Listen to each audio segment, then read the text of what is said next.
luxury, that attention to detail, it's intentional. It's an experience. It should have the timeless aspect. Every detail speaks luxury. It's the experience within a property that really gives it that luxury feel, that luxury lifestyle.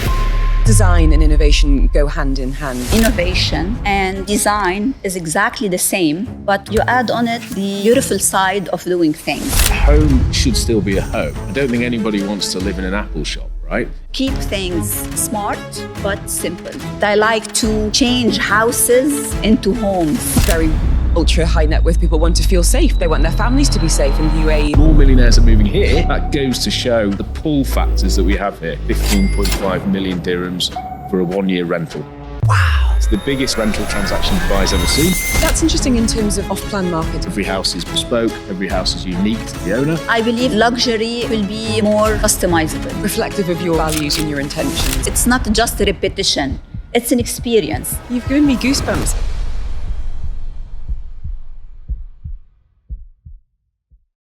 Welcome back to Beyond the Surface, brought to you by Design Studio by Al Huzaifa. I'm Helen Farmer, your host on this journey through the luxury landscape where design and innovation converge. Today, we have a lineup of experts who not only shape trends in their respective fields, but are redefining what luxury means in the modern world, especially when it comes to our homes. So delighted to welcome to our table today, we have fantastic Soursan Shamazan Habba, the visionary behind the Preji interior architecture, renowned for her sophisticated residential designs that showcase timeless elegance, really specializing in luxurious interiors that speak volumes of her purest vision of interior architecture. Her approach beautifully integrates personal style with high-end design, making each project uniquely reflective of its home and its inhabitants too. And also joining us, we've got Rick Wayne, the CEO of Better Homes. They manage the UAE's largest portfolio of private and commercial properties with over 8,500 units under them. And under Rick's leadership, Better Homes has not only flourished in traditional real estate markets, but has also pioneered innovations in luxury property management by starting Prime by Better Homes.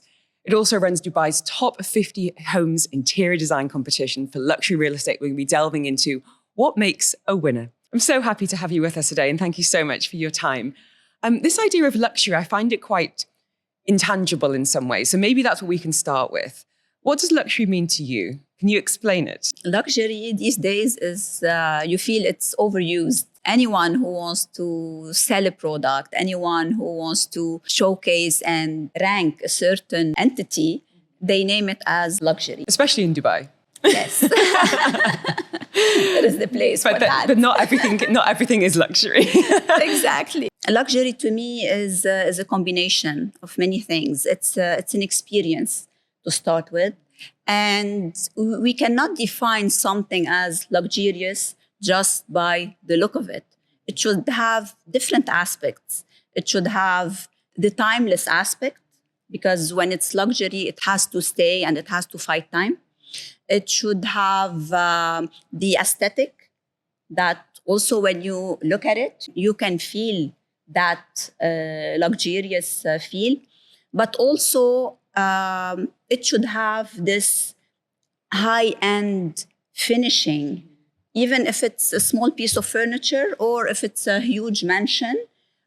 You need to feel that every detail, every corner speaks luxury. It's considered. It's that attention to detail. It's intentional. Exactly. And I would say, property market absolutely throws that word around. It's all about, luxury 1-bed apartment all the way to, luxury 8-bed mansion. Do you feel like there is a quality where you can come in with your expert eye, Rick, and go, actually, that place has it? I agree. I think it's overused. Certainly in Dubai real estate, everything has luxury in front of it. Every real estate broker seems to have luxury in front of their title. They might have only been here 2 minutes as well. But for us, look, sometimes we have to try and put things or define things a little bit. So Prime, we tend to take our luxury division from a value of over 15 million dirhams. So that gives us a little bit of an idea when we're talking about luxury and price. However, as we said, it is all about experience, and it's the experience within a property that really gives it that luxury feel, that luxury lifestyle. And it can be smaller properties. It can be 1-beds, 2-beds, absolutely. So, Tell us a little bit about design and luxury, and I guess innovation. That's what we're talking about today. How do design and innovation go hand in hand? And if you've got any examples of work you've done with clients, I'd love to hear them. When we say innovation, innovation is basically finding a solution for a problem or enhancing a certain solution that exists.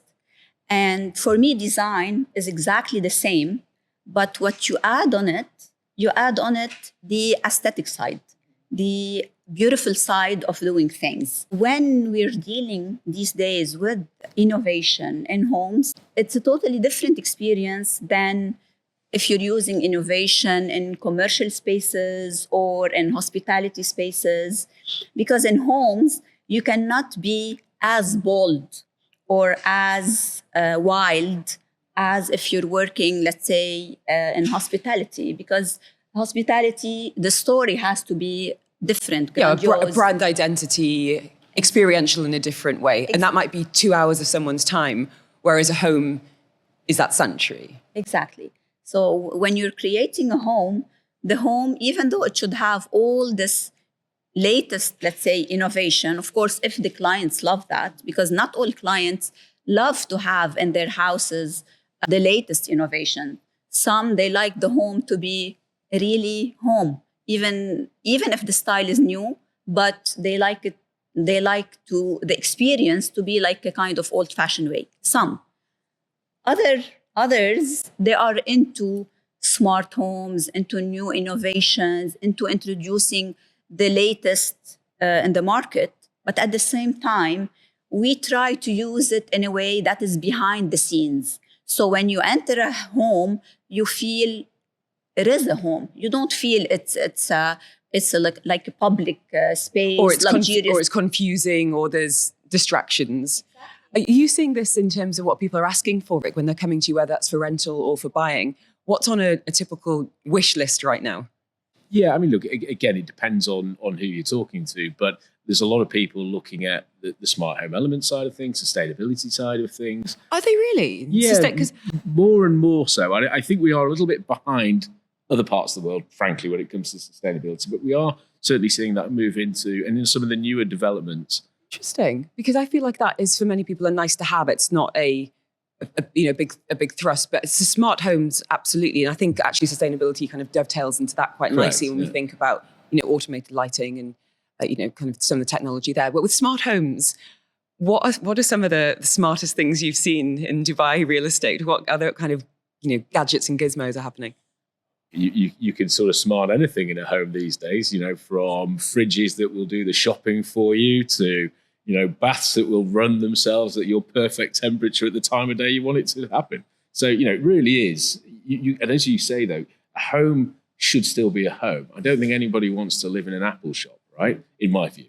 So it has to be something that isn't intrusive. It's something that enhances the experience and doesn't make you feel that you're living in a sort of sterilized... Or one of those hotel rooms where you can never find the last light switch. Because there's just too many. Or how to turn the AC off, So exactly. you struggle. This is what we try to implement, to keep things smart but simple.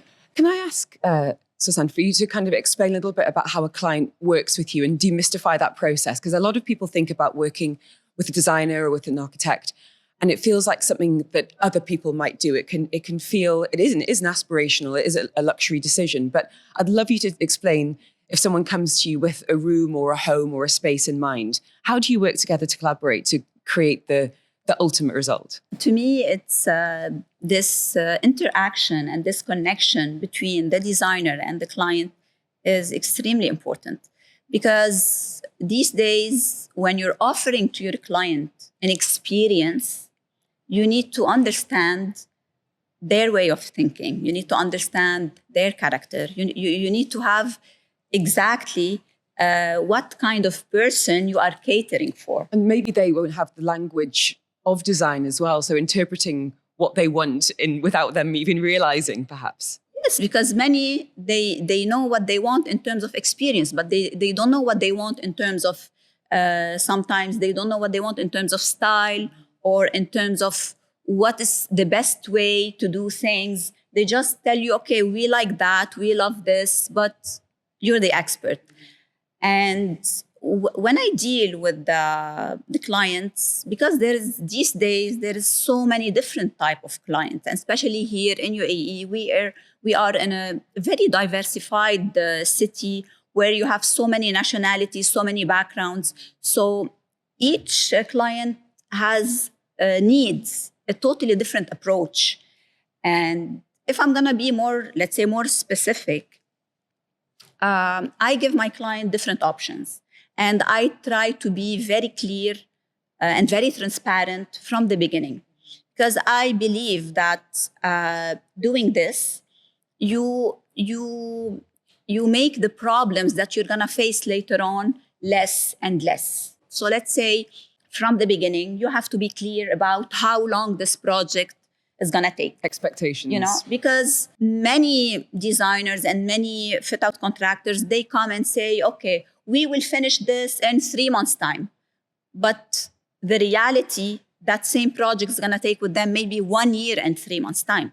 It's not even a small delay. It will be sometimes a huge delay. And this will bring frustration and so many other things. For us in DPUG, I prefer to lose a project by being very frank, very honest from the beginning about the time, about the budget, about the expectations that can be done with that certain architecture, because each villa and each space has certain challenges. So not all the ideas can be done. We cannot say yes to everything a client desires. It's like when you go to the hairdressers and you show them a picture and they go, you're never going to look like that. Exactly. That's not a problem I actually have had. How do you balance then if a client comes to you with an idea with, they've got their Pinterest board, they've got their magazine clippings, and you go, oh, it doesn't really fit with my vision, and it maybe is, you find it's not to your taste because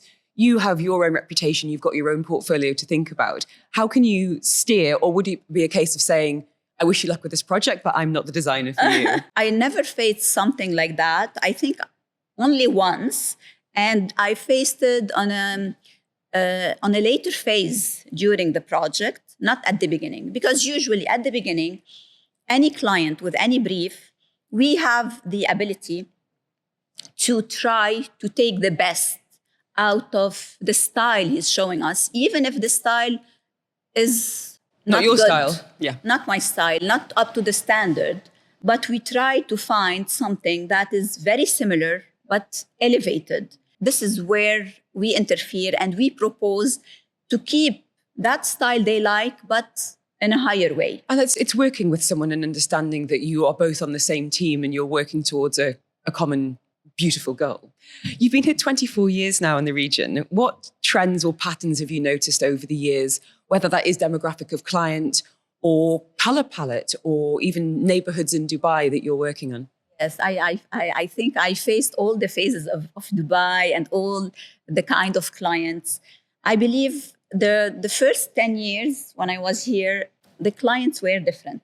So the majority of the clients who were willing to invest in their homes were the UAE nationalities. So because for them, this is their country, this is the home they are building that they want to stay in and invest in. So the majority were locals. But then after that, it started slowly to go into expat. And I'm going to say the last less than 10 years, maybe 8 years, it became more and more like billionaires, millionaires that are willing to come and invest and consider UAE as their second home. So those houses became their main houses. And I knew people who lived here for such a long time, and they never thought of investing in a house until after COVID. So I think COVID, it was like the main turning point for expats to start investing in their homes in UAE. Rick, you're nodding along to this because certainly 2024, we saw record number of transactions going through. I think June was the biggest month the UAE property market's ever seen. I think it was then surpassed in November. But Really? Yeah. And it'll get surpassed again early next year, I've no doubt. And the other thing, it goes to what you're saying as well. We're also seeing a record number of people moving here. And that's record what's numbers driving it. of millionaires moving here. Yes. And not just for financial reasons. I think, very ultra high net worth people want to feel safe. They want their families to be safe. And the UAE is incredibly, for that environment, it's amazing. So what have you seen then? You've been coming up to a decade now, Rick. And you've just, I believe, had a record rental transaction going through. Tell us about that. We have. So, look, we're seeing lots and lots of people moving here. In terms of high net worth moving here, we expect about 6,000 high net worth individuals to relocate and become residents in Dubai in 2024. To put that into perspective, that'll be higher than any other country in the world. It'll be about 4,000 for the US.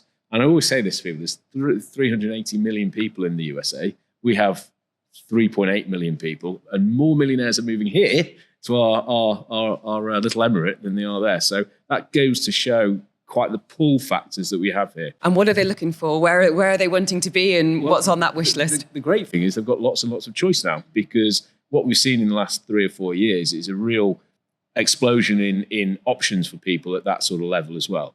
But you asked me a specific question. I want to know about this record-breaking rental. Yeah, so leasing, our local team manager, Tony, was working with a client for about 8 months. So these things don't happen overnight.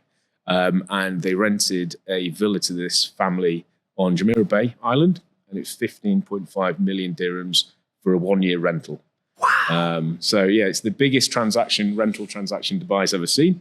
We're very proud of it, and it was a great deal. But again, you think about, this is a family who will be looking to purchase probably in that area, somewhere between 250 and 300. So they're trying before they buy. Right? And tell us about that property. What makes it so special? Oh, it's incredible. It's an incredible property. But not only was it an incredible property, it was a Shell & Core property that we worked with the family moving in on the design aspects of it. So they brought in a Swedish interior designer who worked in the property for 3 or 4 months before they took it on. So there was a lot that went behind a deal like that. And all this for the rent.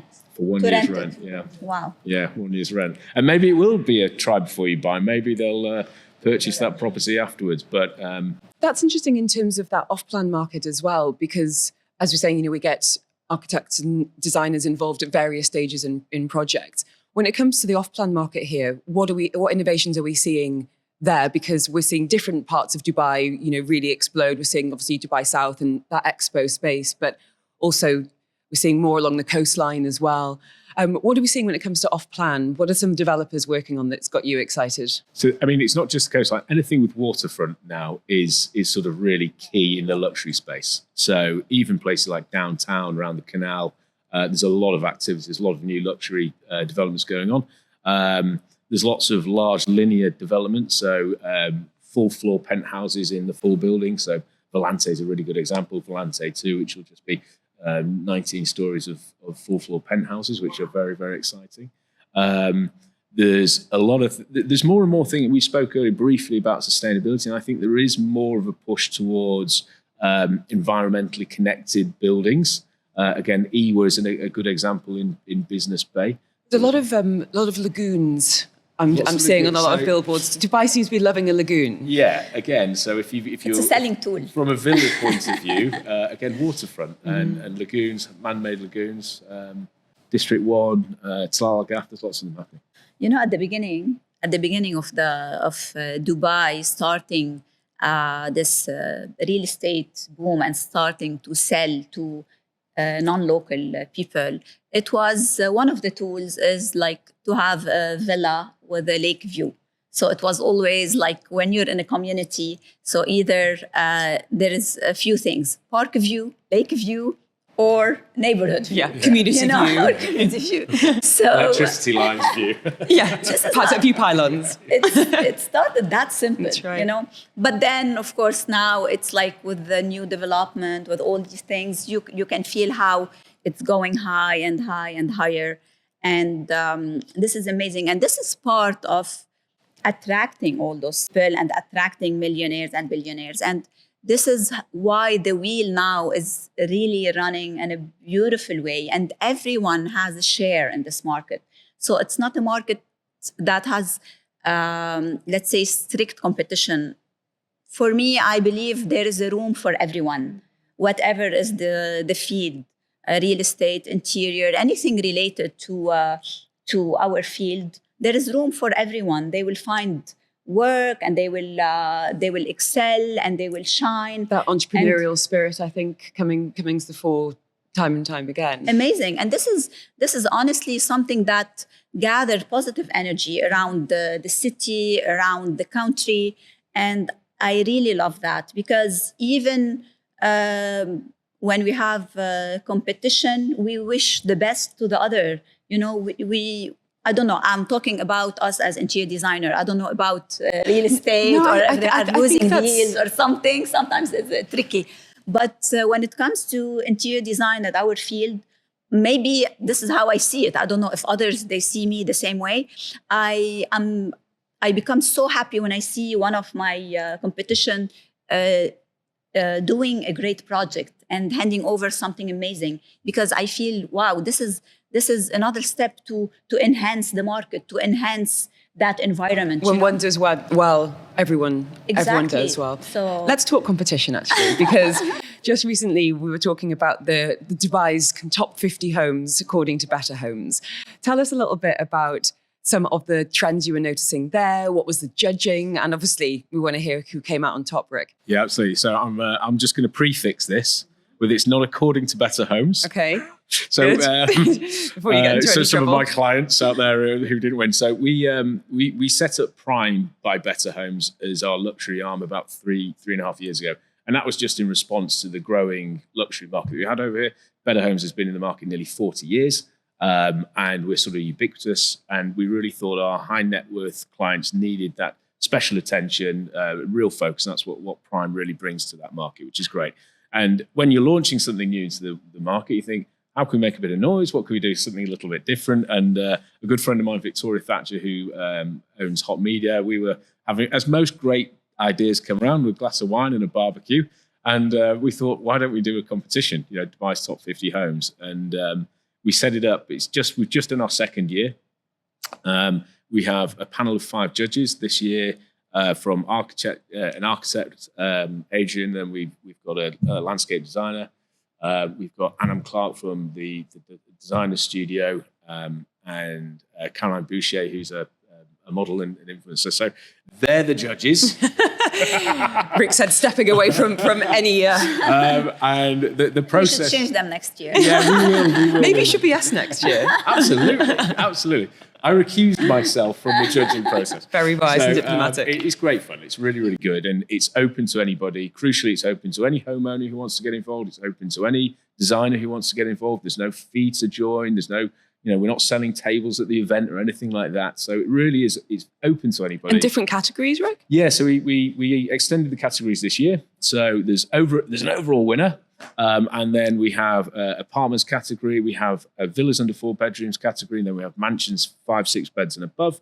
And then we have some subcategories, so best kitchen, best landscaping. We had best staircase this year, just because I like that. we had these incredible staircases coming. And okay, the rest of the property might not win an award, but actually we really wanted just to like knockout features. it's so incredible. Any slides? I feel like I keep on seeing articles about, New York penthouses and London renovations, and everyone seems to like a Have slide. No, Yeah. no, I want to get Maybe one of next my year. offices, You could do but fun features. Fun features. What any weird features? So you get photos and going, wow, why would someone put that in their home? Or, kind of real futuristic No, but I tell stuff. you one we had last year, which was I loved it. I thought it was great. Somebody who'd taken a container off the back of a lorry, and I guess this is quite sustainable. They turned it upside down and made it into a swimming pool. Oh, wow. Yeah, and it was built in, so the garden was sort of sloping down, so it wasn't a big container. It actually fitted into the slope, which I That's thought was very really cool. cool. Right? Has anyone, because this is what I would do if funds were unlimited, has anyone done the old secret room bookcase that Yeah. turns? Yes, Yeah, I've done, yeah. I've Have done you? this. Yeah. so Okay, many tell times. us more. A secret shoe room would be nice. Yeah, no, Okay. I've done this many times. Some of them behind paintings. Some of them, it's like you have this beautiful mirror with a nice frame, but you have the lock from the back where you enter to a totally different room. Yes, we have. What happens if husband or wife doesn't tell the other one about the secret shoe room? I'm sure he will know, or she would know. There were all these rumors in UK architecture and real estate years ago about people coming into homes that were maybe older or bigger homes than they'd had before. Maybe they've come into money and there would be a library. And it's like this idea of we've never read any of the books and we'll buy books Just by the having. meter. Honestly, I don't really face that. Most of the clients I work with, I try to give them the experience, not to show off, the experience to actually live. And if the house is beautiful, it will be a show off, without even putting certain elements just as a show. So like many of the clients I work with and many of the projects we have done, it has like different, let's say, different features that makes it special due to also different lifestyle. And solving different problems requests. as well. Yeah. Yes, at the beginning, I believe we used to work a lot on solving architectural problem as interior designers, because we didn't have in UAE, let's say, if we're gonna talk about the 2000 until 2010, we didn't have this really high-end architectural firm consultant that are doing residential. It was mainly those kind of firms doing, let's say, hotels or commercial projects. But when it came to residential, it was just small consultant and also not well paid. So the project they used to do, it was all like standard and copies and the execution small wasn't windows and so many architectural problems. So when we take the house and we want to enhance it, we had to work a lot in terms of even changing the windows locations or creating elements to hide a pillar or a beam or something like that. I find it amazing that you could go into a space and see it in a completely different way. The imagination involved, I find just so impressive. I really do. I was going to give you 25 million dirhams to spend on property in Dubai today. Where are you going and what are you buying? That's a difficult. I'll tell you where I'd love to buy, Helen, is where we live. I know. In Jumeirah. However, and Al Safa, but we can't. I regret marrying for love and not a different passport, because otherwise I'd be buying in Jumeirah as well. maybe this will be available in the future. Well, let's manifest that. Yeah. So I agree. Close to the beach. Close to the beach. Homely. Absolutely. Big plot sizes. In those plot sizes, frankly, you don't really get so much these days with some of the newer developments. But other things I'll be looking at, we haven't really touched on it, but some of the entries into the market from branded residences at the moment are very, very exciting. Miami was the branded residence capital. It's now Dubai. And I think some of the branded residences, we're talking about experience, that's what you're buying into there, right? From walking through the door to the concierge. To the kitchen access, to you're buying into a lifestyle. And I think we've shared experience a lot between us. And I think if we look at trends of luxury real estate, it's not so much just big and brash and a sign of wealth. It's about the experience that you're living in, a little bit more understated. And actually, I want a property that really enhances my life. And I think that's the future. But also branding, as he mentioned, is becoming the real end thing here. So not only branding with like big real estate companies, but also branding with fashion designers, branding I've seen with watch designers and exactly. Let's say any luxurious brand around the world, even if it's car brand or furniture brand, you feel that the real estate market is becoming connected directly to uplifting aspirational brands. Yes. So those collaborations. Yeah. So when you're buying also not only home, but it's a branded home. Same like you buy a branded watch or a branded piece of furniture or a branded car. So it's becoming more and more that. And I think developers are using this as a tool as well of selling. Yeah, that point of difference. Yeah. I'm just scared of one thing, if I can mention this, because this branding thing started not long time ago, maybe 4 or 5 years And so most of those branded units are not yet handed over. And from previous experience, I don't know if you will agree with me on that. Previously, some of the developers, when they handed over a project, it wasn't up to the standard that they have promised to the client. And I'm talking big names. I'm not just talking the small developers. I'm talking about big names. When you go and you buy off plan and they show you the finish, they show you a prototype or a mock-up, and they tell you, this is how you will have your villa or your apartment. But at the time when you will go and you receive your property, the finish is not up to the standard. It's not what you have seen. Maybe it's similar. Maybe the material is similar, what you have selected, but it's finished in a very bad way. And this is where and why so many people today in very known properties, they come, they buy the house, they put the house all down, they get someone like me or better than me or less than me, and they ask to change the whole thing, not only for the design and the experience, but also for the finish, because the quality is not there. So unfortunately, hope that this will be rectified with all the new projects that will be handed over soon in the market and are branded. Because I believe if it's branded, also the brand wants to make sure that there is a certain standard because their name is involved. So I fully agree. And I think, we have got a history in Dubai of issues on delivery, both in times and then quality. I think that is changing. It has changed over the last few years. Some of the branded residences that have been handed over, take things like the Four Seasons, have been handed over and have been exceptionally well received. And that needs to continue. And it's really important. So I don't think all properties are the same in Dubai and all branded residences are not the same. So if I was looking to invest in it, I'd be thinking, who's the developer behind it? Absolutely. What have they delivered before? Yeah, due diligence. Is this a branding partnership that we can see elsewhere in the world, and we can then go and have a look and see this is what it's going to be handed over like? And thirdly, what are you actually getting from that brand? Is it an experience? Is this a part of a hospitality offering? Or just the name.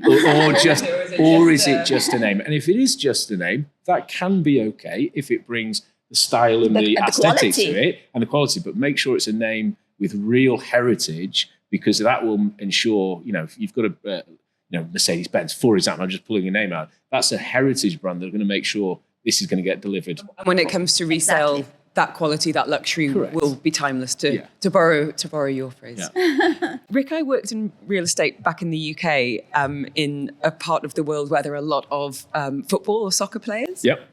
There was some pretty questionable taste.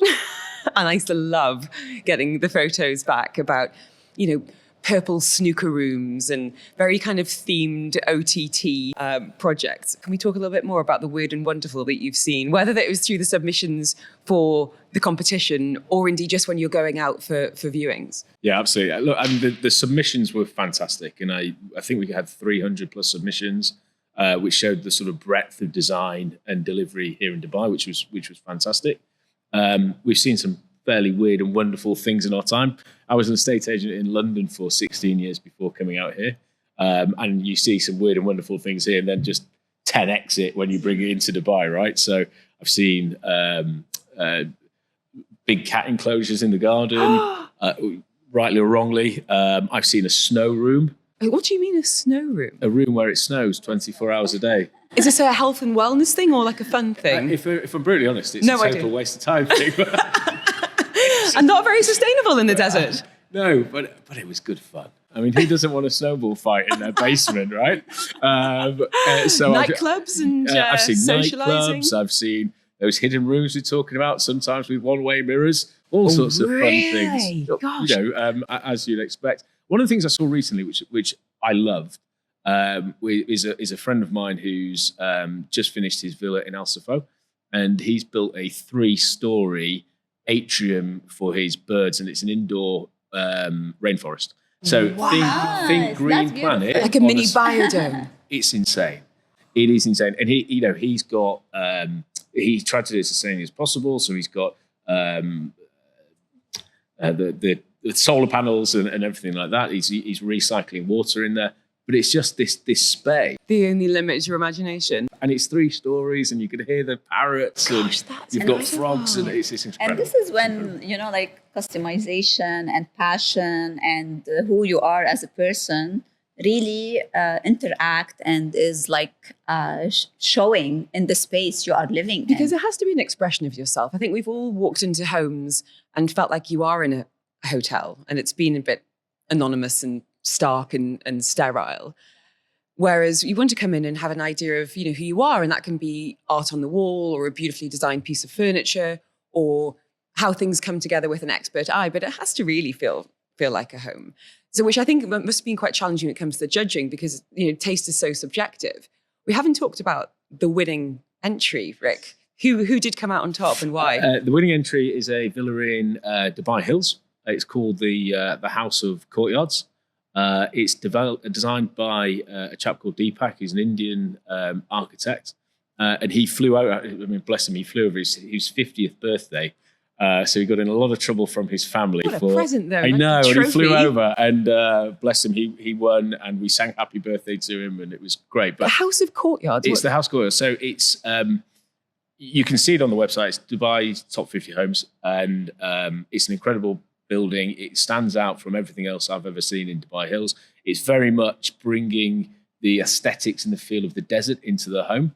It has a subterranean aqua courtyard. So think underground, spa, water. It's just incredible. And then there's 4 or 5 different outdoor courtyard spaces throughout it. And when you're looking from one to the other, it's almost translucent throughout the whole of the downstore property. So it's a very, very unique place. But crucially, when you walk into this, and you mentioned hotels, I don't want to live in a hotel. I walked into this, I want to live here. This has, it's mind-blowingly, crazily cool and wonderful, but it felt really homely as well. And this is what makes a home a beautiful home also.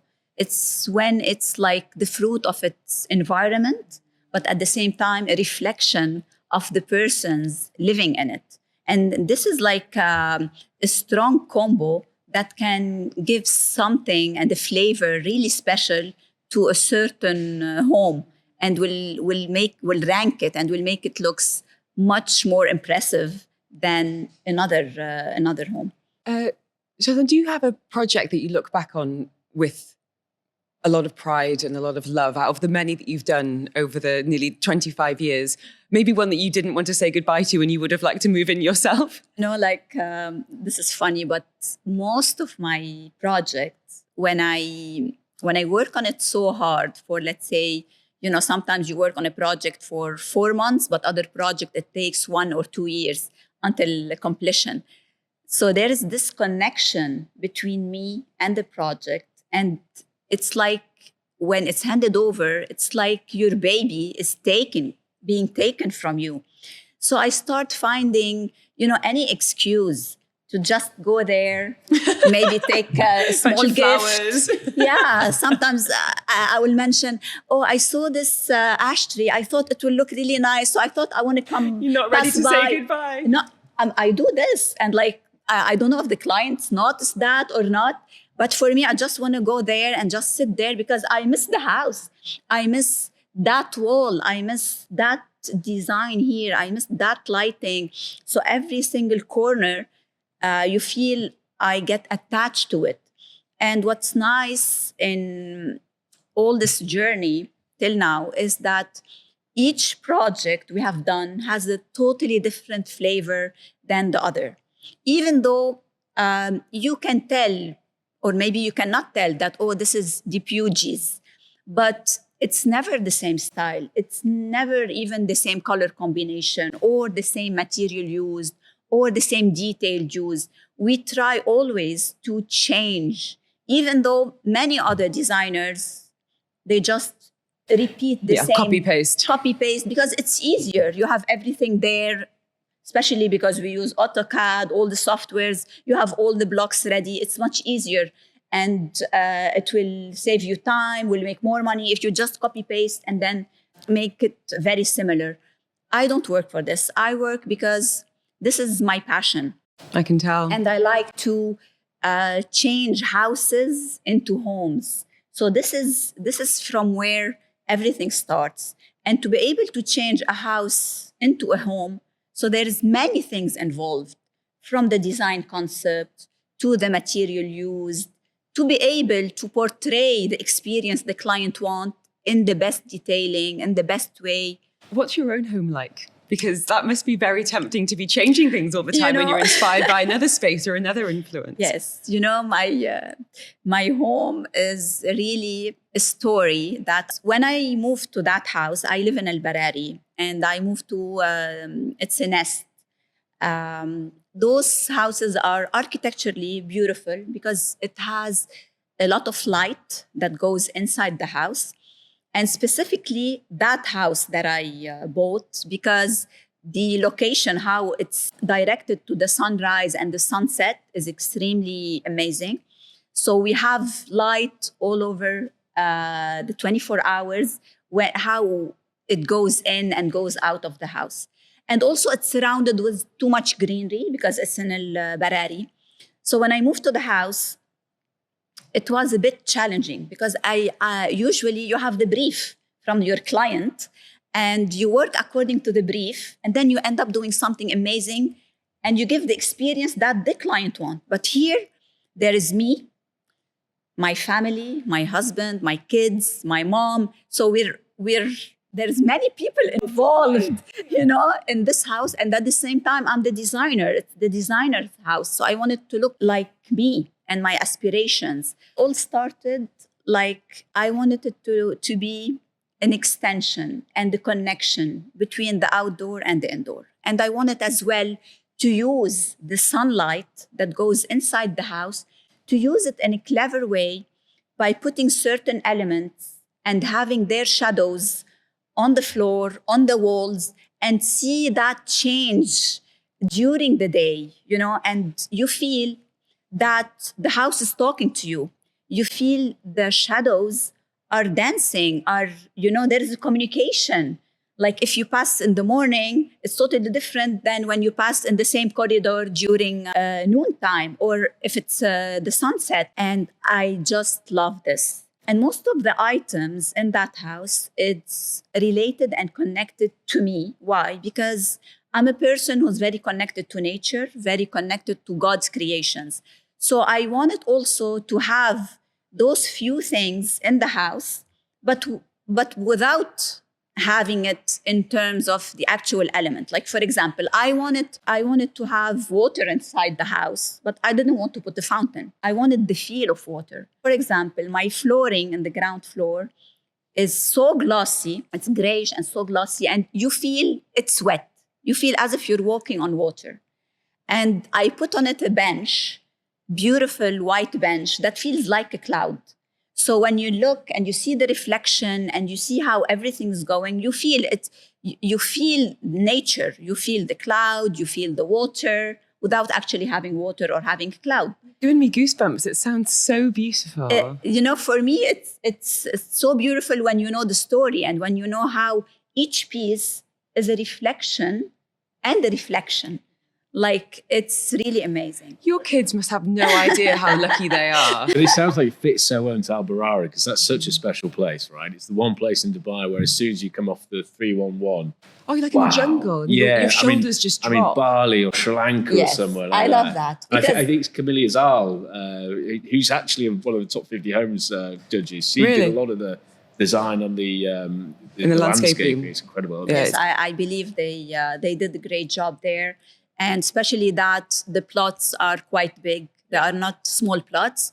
I don't know now in the next phase, maybe there are smaller plots, but let's say if I'm talking about the nest, you have a big plot and the spaces inside the house architecturally are really nice because you have this big windows, high ceiling, high doors. So you feel everything is spacious. And it's a nice playground and nice canvas to create and to put something in there. That's where you could spend that 25 million. Let's do that. Asking me about. Let's go shopping. I'm glad you mentioned your children there because that must be quite an interesting one when you've got a family home to design. Have you done much in terms of, things for little tots and teens as well. This is what's nice about the house, that when you enter, each room is a reflection of the person living in it. If it was my son or my teenager daughter or my eldest daughter, because I have different ages as well. So it's not, when you enter the house, like it's not just a repetition, it's an experience. Like each room has something totally different than the other one, but at the same time, it's connected. I feel like I'd have you over for dinner and I'd spend the whole time being like, don't look at that. I'm going to close the door on that room. Please don't look. But do you find yourself going into people's homes and being inspired by their individual style for your own and for clients? Where do you get your inspiration from? I rarely do that, to be honest with you. My main inspiration, the main one, comes from, and maybe you will feel it's funny, because it comes from God's creations. Like sometimes, the colors in a bird that I see on Insta or I see in a movie or something gives me ideas to choose certain colors and to blend certain colors in one of the areas. Sometimes fashion or my jewelry or how I mix, for example, gold with silver. I use this a lot even in my own house and in other people's houses, because there is, at a certain point of time, you felt that like white gold and silver was trending. And then immediately there is this shift in metallics to gold. And you started seeing everywhere like a gold finish and brass finish and all these stuff.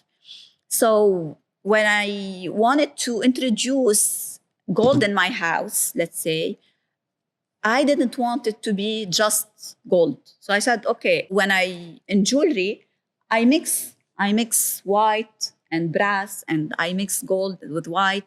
So why not also mix it? And it was amazing. And I started applying this to also different houses. So the inspiration to me doesn't really come from other homes. Usually it comes from other elements. Sometimes I travel to a place and I see a detail. The detail, maybe it's something old, it's coming from classical, but suddenly in my mind, it turns to be like, oh, it can be like a nice top, or it can be like a nice frame for a mirror. So it goes into a different way of using this element or this design. And that's also not chasing the trends, to come back to your idea about being timeless. You don't want someone to look back at their home and go, oh gosh, we were just buying what we were seeing on Instagram the whole time. Exactly. And the social media movements. And I mentioned that before, in one of the panels and one of the talks. I really believe that we should not follow trends 100%. We should take hints from the trends and mix and match in a way that whatever we're designing and we're creating, it's something that can last and can fight time. Because following the trend will last only for 4 or 5 years, and that's it. And you will start feeling the urge to change. Because it's not authentic to you. Exactly. You're just following a trend that you liked, you saw, you loved, and you feel, oh my God, I want my house to look like that. But okay, you live in it, and then you will be bored of it once you will start seeing it everywhere. And then when you start seeing something different popping out here and there, you say, no, it's time to change. It's time to change. And this is part of sustainability as well. Because if we're going to talk about sustainability, it's not only about choosing the right material or choosing something that is eco-friendly or something that is in good quality that can last, but also it has to be a design and the mood that can stay with you for such a long time, where you will not be forced to change, to throw what you got and buy something new. So if you're going to talk sustainability, we have to think as well the way we design the spaces. It's like the opposite of fast fashion, isn't it? This idea of the quick turnaround in the fashion industry. It, has often been parallels in interiors as well. But, we're around this beautiful table today, which could be in a home for decades and decades. And then Right. It could be your daughter's table in decades to come. Because it can be timeless. And then it's bringing in the accessories. It's how can I make something feel current or it speaks to me in this moment. True. But down the line, it could be a different mood, it could be a different moment. And this is also why I always advise that when you're creating homes, don't go too wild if you love one color or if you love something really so much and you want to, go super bold. And because I know that maybe after 1 or 2 years, you will be really bored of it. But if you really love colors, introduce it, but introduce it not in the main things. Introduce it in accessories, as you mentioned, cushions, and artwork, a carpet, and beautiful artwork. These kind of stuff. Even artwork, you can change it. Like if your living room, you had this bold, colorful artwork, maybe later on you will take it, you'll put it somewhere else in another room, and then you can change without changing major things in the house. So always the wall cladding, the flooring, the piece of furniture you select should be timeless. And when I say timeless, it's not that it should be boring, or it's not that it should be classical or something like that. No, but it should have a certain criteria, a certain proportion, a certain shapes that can stay for long. You've got such an expert eye and clearly like such a passion for this area. I really, really value this. And as I said, I won't be inviting you to my house anytime soon. I don't know about you, Rick, this makes me want to go shopping. I'm thinking about, I'm doing like a mental Rolodex of my home going, that would stay, she would like that. Rick, I want to come back to that record-breaking rental, because I think that part of Dubai actually, when we think about the future of how developments are going to work, can you explain a little bit about how Jumeirah Bay is different and how it's encouraging difference as well? Yeah, I think, look, Jumeirah Bay, so you tend to buy a plot on Jumeirah Bay. You'll buy your family plot, and depending on what side it is, you'll either have sort of southern facing or you have northern out to sea facing. There's different values on those. But what then is really nice about it is you're building your own home. So every home feels a little bit differently. So you're not driving down the Truman Show where every single house is the same. Every house is bespoke. Every house is unique to the owner.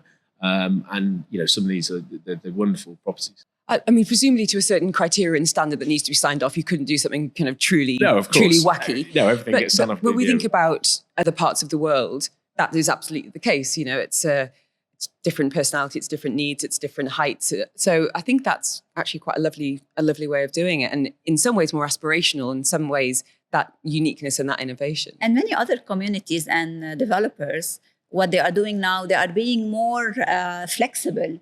If you want to change your home from the outside, if you want to clad it or change the architecture of it, because this is the market need right now, and because they know that the price of the property, it's going high and higher when it's a bit different than the other one. So uniqueness is in demand. Many people I know personally, and some of them are my clients, they come to us not to build and to renovate their homes, but to do something so they can sell it with a high premium and high margin, and then make this profit from it. And the profit is coming from this, from taking a normal community villa. Of course, it has to be in a good location and highly ranked, but like doing a beautiful makeover, changing everything, outside, inside, upgrading the whole thing, and then put it back in the market with a much, much higher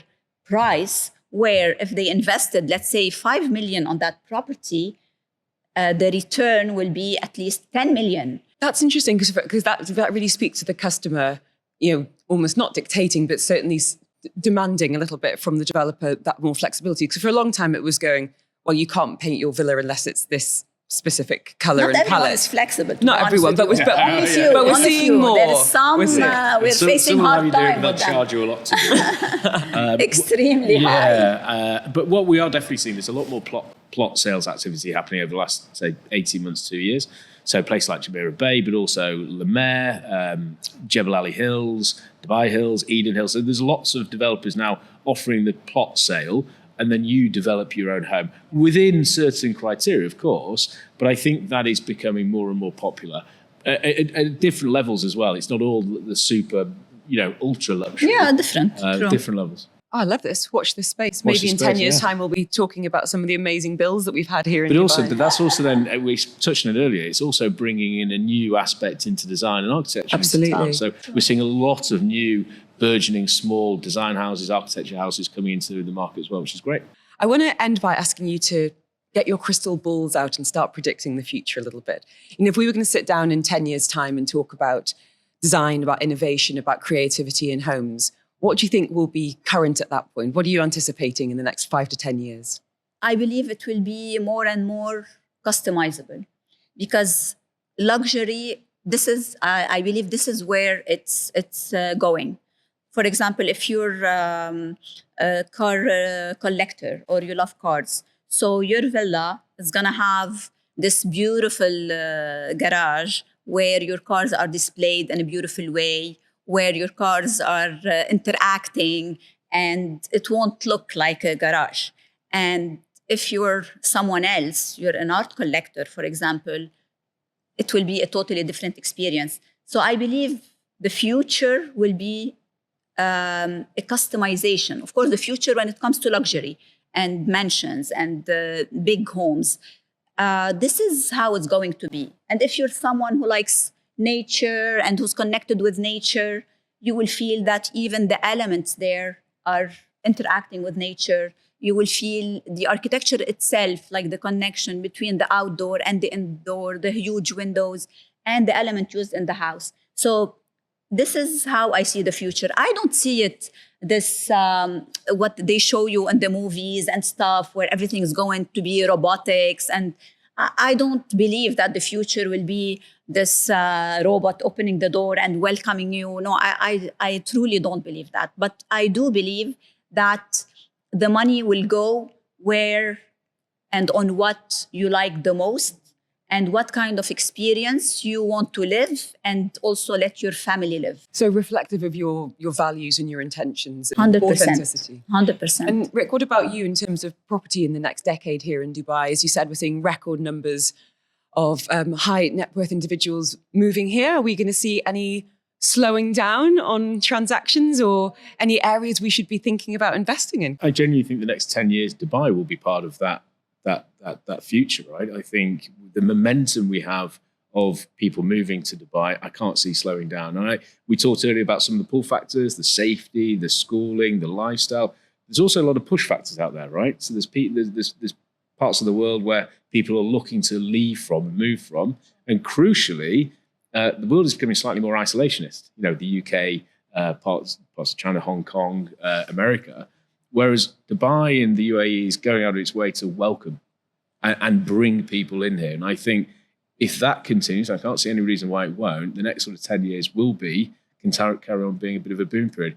There'll always be ups and downs. Nothing's ever linear. But long game. Thank you so much to Saosan and Rick for those invaluable insights into the future of luxury homes, where design truly is meeting innovation. Those contributions are shaping the landscapes we live in, that we work in, that we interact in, making them not only luxurious, but also more attuned to our modern lifestyle here in the UAE. Be sure to join us next time on Beyond the Surface as we continue to uncover the depths of creativity and design. Until then, keep pushing the boundaries and redefining luxury. Thank you and goodbye.